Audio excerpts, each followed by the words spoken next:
God's Word is a story, and that's good news because stories are interesting and inviting. Let's look at Paul's shortest letter, Philemon.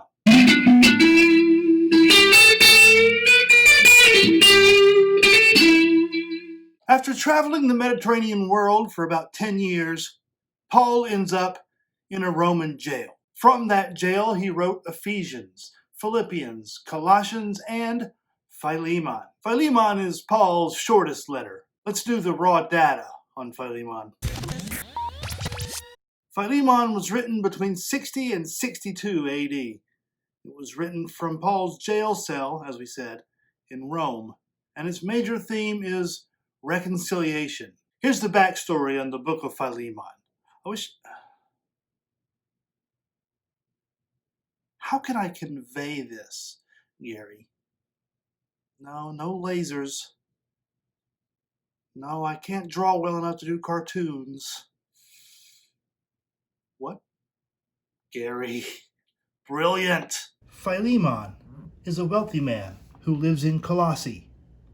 It's at his house that the Christian church meets. Remember, there are no church buildings in the first century. One of his employees, Onesimus, leaves, takes off, probably owing Philemon money. So Onesimus is on the run, and he ends up meeting Paul in Rome.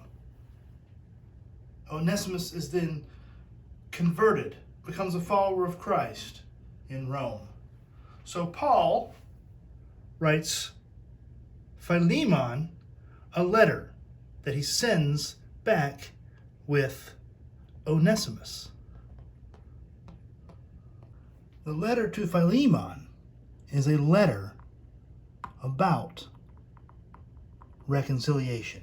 So Onesimus had done Philemon wrong, but Paul is asking Philemon to forgive Onesimus when he writes, "For this is perhaps why he was parted from you for a while, that you might have him back forever, no longer as a bondservant, but more than a bondservant, as a beloved brother."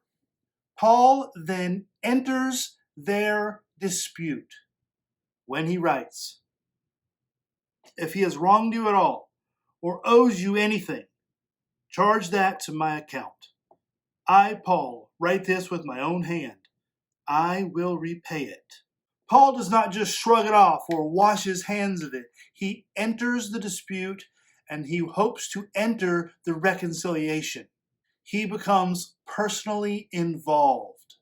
So, what happened? Did they reconcile? Well, some stories have a good ending, a happy ending.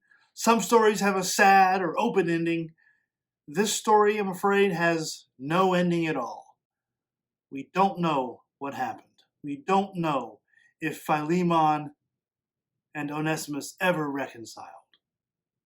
It's a pretty unsatisfying ending, I know, but it leaves it open for us to be hopeful.